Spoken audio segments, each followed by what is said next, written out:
అందరికీ నమస్కారం అండి. నిన్న రాజు వెడ్స్ రాంబాయ్ సినిమాకి వెళ్ళడం జరిగిందండి. డైరెక్టర్ గారు ఏం చెప్పారంటే తెలంగాణలో ఒక చిన్న గ్రామంలో జరిగిన యథార్థ సంఘటన అని చెప్పారండి. నేను సినిమా పిచ్చోండండి, అందరికీ తెలుసు. సినిమాని అందరిలాగా నాకు చూడడం రాదు. నా స్టైల్ వేరు, నా చూసే విధానం వేరు. యథార్థ సంఘటన అంటే యథార్థం తీసుకుంటాను నేను. ఏదో రియలిస్టిక్ డ్రామా అనుకోండి, మామూలు సినిమా అనుకోండి, ఆ కోవలో చూస్తాను. యథార్థ సంఘటన అన్నప్పుడు నేను లోతుల్లోకి వెళ్ళిపోతాను. అక్కడ సినిమాని నేను చూడలేను. లోతుల్లోకి వెళ్ళి యథార్థాన్ని కనిపెట్టడానికి, యథార్థాన్ని చూడడానికి, దాని పక్కన నిలబడి చూడడానికి నేను అలా వెళ్ళిపోతాను. అయితే యథార్థ సంఘటన అన్నప్పుడు ఇక్కడ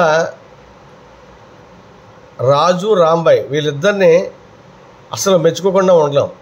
ఒరిజినల్ క్యారెక్టర్స్ అండి, బాగా అర్థం చేసుకోండి. సినిమా అన్నది పక్కన పెట్టండి. సినిమా సూపరు, బాగా తీశారు, ఓకేనా? చెప్పాలి కాబట్టి చెప్తున్నాను. నాకు సినిమా సూపరు, బాగా తీశారు అన్న మాట కూడా నా గుండెల్లోంచి రావట్లేదు. ఎందుకంటే అంతకంటే ఎక్కువగా చెప్పాలి, అంతకంటే ఎక్కువ చెప్పాలి సినిమా గురించి. యథార్థంలో జరిగింది చాలా బాధ, చాలా హృదయ విదారకమైన ఘటన జరిగిపోయింది యథార్థంలో. అది సినిమాగా తీసి జనం అది ముందుకు తీసుకొచ్చాడు డైరెక్టర్. కష్టపడి ఒక 10 ఏళ్ళ కృషి, 9 ఏళ్ళ కృషి. సినిమా పరంగా సూపర్ అని అనలేకపోతున్నాను. అంతకంటే ఎక్కువ చెప్పాలి సినిమా గురించి, పక్కన పెట్టండి. అయితే రియలిస్టిక్ వచ్చేసరికి రాజు రాంబాయ్ సూపర్. వాళ్ళ ప్రేమ అమోఘం, ఎక్సలెంట్. త్యాగం, ప్రేమ కంటే త్యాగం అమోఘం. అలాగే వెంకన్న పాత్రధారి, వెంకన్న గారు పాత్రధారి అనేసాను. యాక్టర్ ఎలాగ బాగా చేస్తాడులేండి, సూపర్ అతను. వెంకన్న రియల్గా ఉన్న వెంకన్న గారు, ఆయన్ని అందరూ తిడుతున్నారు. సినిమాలో యాక్ట్ చేసిన ఆ పాత్రధారికి కూడా చెప్తున్నారు, బయటికి వెళ్ళకండి, మిమ్మల్ని కొడేస్తారు, చంపేసేటట్టు ఉన్నారు జనాలు, ఏంటంటే అంత దారుణంగా చేశారు యాక్టింగు అనేసి అంటున్నారు. అంటే రియల్గా జరిగిందే కదా ఇతను చేశాడు. అంటే రియల్గా చూసుకుంటే వెంకన్న అనే వ్యక్తి ఇలా చేశాడు. అంటే అందులోనే నాకు విలనిజం కానీ శాడిజం కానీ కనపడలేదండి. నాకు రాజు రాంబాయ్ కంటే వెంకన్నే నాకు బాగా నచ్చాడు, నా హృదయానికి అతుక్కుపోయాడు. ఎందుకంటే నేను ఆయన్ని మందలించలేను, తిట్టలేకపోతున్నాను. నేను తిట్టడానికి లేదు. ఎందుకంటే వెంకన్న అనే వ్యక్తి అల్లారు ముద్దుగా ఒక కూతుర్ని కానీ అల్లారు ముద్దుగా పెంచుకొని ఎన్నో కళలు, ఎన్నో భవిష్యత్తు ఎంతో ఊహించుకుంటాడు. రంగుల ప్రపంచంలో విహరిస్తుంటాడు. తల్లిదండ్రికి అబ్బాయి కంటే ఆడపిల్ల అంటే బాగా ఇష్టం అండి.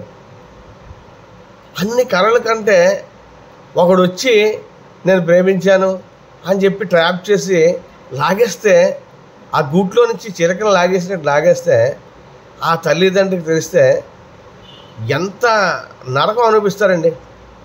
పోలే ప్రేమించానన్నాడు మంచోడైతే పర్వాలేదు కొంతవరకు, దుర్మార్గుడైతే చట్టాలు కూడా కఠినంగా లేవు మన భారతదేశంలో. ఎంత దరిద్రం అంటే అంత దరిద్రంగా ఉన్నాయి చట్టాలు. ఇప్పుడు దాని గురించి మాట్లాడొద్దు, అది వేరే వీడియో చేసుకుందాం. అయితే వెంకన్న చేసింది నేను తప్పని అనలేను.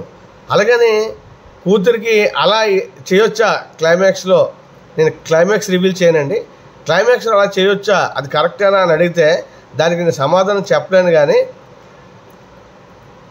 నాకు ఆయన మీద నాకు కోపం లేదు. ఇప్పుడు ప్రేమ అని ఒకడు వస్తాడండి, 15 ఏళ్ళ నుంచో ఇప్పుడు మొదలైపోయింది అనుకోండి, ఒక 20 ఏళ్ళు 25 ఏళ్ళు ప్రేమ అని ఒకడు వస్తాడండి.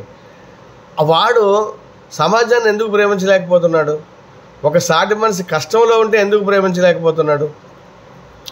మానవత్వం ఎక్కడ పోయింది? ఒకడు తిండికి లేకపోతే ఈ కొద్ది డబ్బులు ఎందుకు సాయం చేయలేకపోతున్నాడు? ఆ రకంగా ఎందుకు ప్రేమించలేకపోతున్నాడు? అంటే వయసు వచ్చింది, అమ్మాయి కావాలి, దాన్ని ప్రేమ అని ఒక ముసుగు తొడిగేసి కాలక్షేపం చేసేయాలి. ఇలాంటి రకాలకు చెందిన ప్రేమల్ని తల్లిదండ్రులు ఎలాగండి ఎంకరేజ్ చేయాలి? చేస్తారా? మీ ఇంటి వరకు ఈ సమస్య వస్తే నేను చెప్పింది మీకు అర్థమవుద్ది. నాకు కోర్టు సినిమా మొన్న వచ్చింది, అందులో మంగపతి క్యారెక్టర్ శివాజీ గారు చేశారు, నాకు చాలా నచ్చింది. నేను శివాజీ చేసిన కొన్ని సీన్లలో నేను చప్పట్లు కొడితే నన్ను వింతగా చూశారు. వింతగా చూసిన వాళ్ళందరూ వింత జీవులు. అలాగే అంతకుముందు ఉప్పెన మన రాయనం క్యారెక్టరు విజయ్ సేతుపతి చేశారు. సూపర్ అండి. అసలు సానా బుచ్చిబాబుకి ఎలా వచ్చిందో ఐడియా తెలియదు కానీ ఎక్సలెంట్ అండి. ఏంటి గొప్పింటి అమ్మాయిని ఒకడు ట్రాప్ చేసి రాయను అంటాడు, ఎరా నువ్వు మా ఇంట్లోకి వచ్చి మా అమ్మాయి పక్కన పడుకుంటావా మా ఇంట్లోనా అని. చాలామందికి అర్థం కాదండి. ఈ అమ్మ దరిద్ర కొట్టి ప్రేమ ఎవడికని పెట్టాడు కానీ చాలామందికి అర్థం కాదు.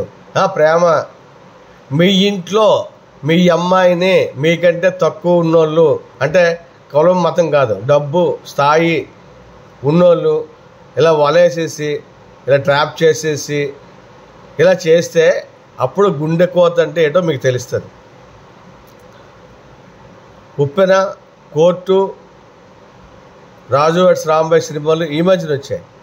గతంలో కూడా పాతకాలంలో వచ్చాయి. మధ్యలో 90s నుంచి దరిద్రం మొదలైందండి. ఎక్కువ చండాలమైన ప్రేమ కథలు తెచ్చి జనాలని పాడు చేస్తారు. ఒక సినిమా ఒక మంచి మెసేజ్ ఇవ్వడం మానేసి చెత్త ఏం మాట్లాడినా మా వాళ్ళు ఉంటారు చూడండి, మా తోడు సహోదరులు మీదకి వచ్చేస్తారు. నిజంగా వీళ్ళే సినిమా ప్రపంచం మొత్తం వీళ్ళని ఏదో పెంచుతున్నట్టు, వీళ్ళని ఏదో సాగుతున్నట్టు.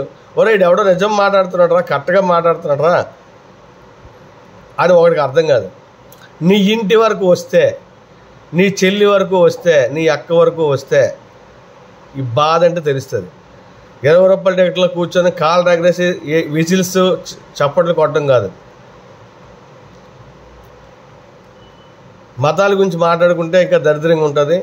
చాలా ఘోరాలు కూడా జరుగుతున్నాయి.